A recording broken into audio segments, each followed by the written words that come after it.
انت بتعمل مونتاج لفيديوهاتك بقى، وده شغلتك اصلا، انت تشتغل مونتاج بقى وتعمل مونتاج لفيديوهات وكده، فاكيد انت محتاج موشن جرافيكس.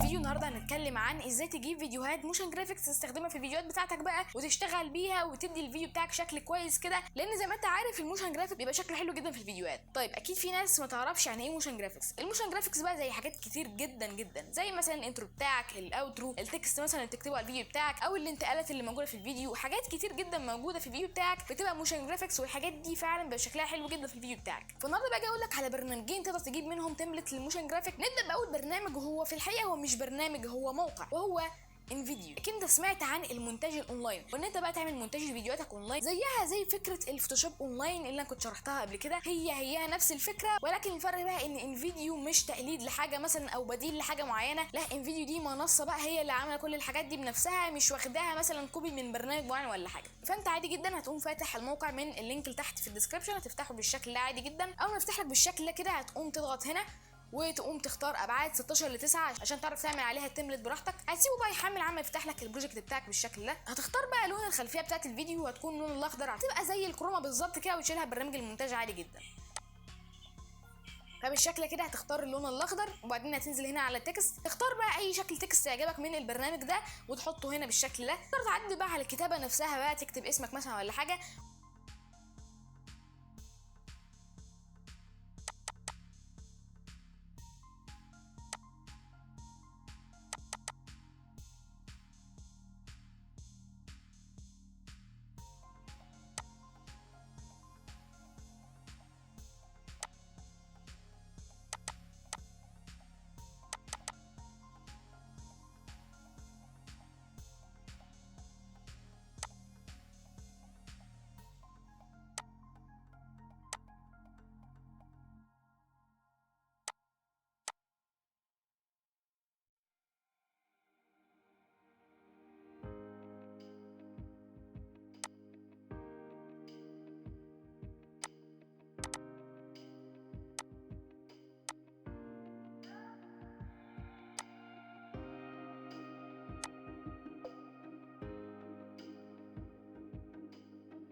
بعد ما تخلص خالص تقوم تضغط اكسبورت. عن تجربتي بقى مع الموقع ده ففيه 3 عيوب. اول عيب ان انت تحتاج بقى الكروما وتشيلها وكده، ومش كل برامج المونتاج بتعرف تشيل الكروما كويس، فدي اول مشكله. تاني مشكله ان انت اخرك تعمل ريندر لفيديوهات 720 بي بس، لو فوق 720 بي فانت كده لازم تدفع فلوس عشان تعرف ترندر بقى بفول اتش دي والكلام ده. تالت عيب بقى ان الريندر بطيء، هيديك شويه عيوب كده علشان يفرقك عن النسخه اللي مش مجانيه بقى، فهنا الريندر بيبقى بطيء شويه، لكن ما بياخدش وقت كتير بالنسبه للتمبلت بتاع التكست نفسه. انما لو انت بقى تبقى شغال مونتاج عليه بقى، لان هو بيعمل مونتاج عادي جدا زي اي برنامج مونتاج، فهياخد معاك وقت كبير جدا عما يرندر الفيديو. ده غير ان هو بقى مش متوفر فيه انتقالات وشويه حاجات تانية تبع الموشن جرافيكس مش موجوده في الموقع ده. طيب ما عجبكش انت بقى انفيديو، تعالى بقى وشوف البرنامج التاني الجامد جدا اللي فعلا تقدر تقول ان هو موجه للموشن جرافيكس اكتر من انفيديو، وهو باور دايركتور. برنامج باور دايركتور زي ما انت عارف اتطور جدا في الفتره اللي فاتت، ضافوا فيه بقى كميه موشن جرافيك تمبلت بقى وحاجات تستخدمها في فيديوهاتك، فعلا الحاجات دي جامده جدا، وانا استخدمتها كمان في الفيديو اللي فات. في بقى موشن جرافيك كتابه، في انتقالات، في حاجات كتير جدا جدا تبع الموشن جرافيكس. طبعا لازم تبقى عارف ان كل الكلام ده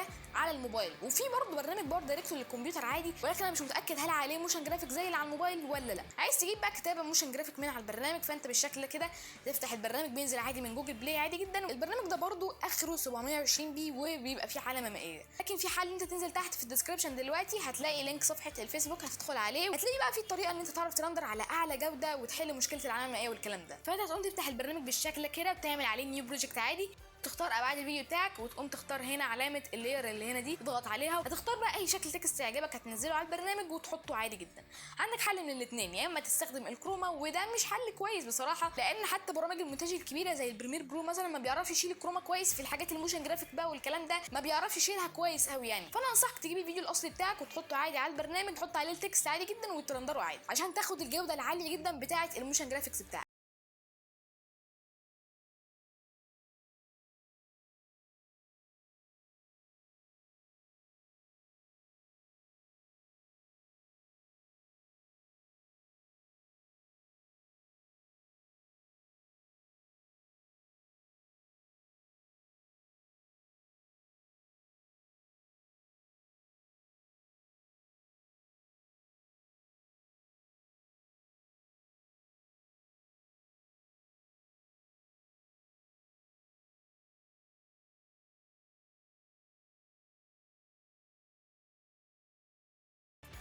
طبعا عندك هنا انتقالات ما بين فيديو وفيديو عادي جدا، هتلاقي انتقالات شكلها كويس جدا. شغل موشن جرافيك بقى، انت عارف الكلام ده موجود في برامج المونتاج اللي على الموبايل دلوقتي، انتشر جدا جدا. يعني بقى مثلا ممكن تجيب حاجه زي انتروهات بسيطه كده او اوتروات بسيطه، ولكن الحاجات دي فيها موشن جرافيك كتير جدا جدا، تعرف تستخدمها عادي عندك على المونتاج بتاعك. شكلهم كويس يعني، ينفعوا للمونتاج، هيبقى شكلهم حلو جدا.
فبرنامج باور دايركتور بصراحه برنامج كويس جدا، فيه موشن جرافيكس كتير قوي. بصراحه البرنامج ده هينفعك قوي في المونتاج، لو انت بقى بتحتاج الموشن جرافيكس في المونتاج بتاعك، فالبرنامج ده هينفعك قوي. وبس كده، اشوفك في الفيديو الجاي، مع السلامه.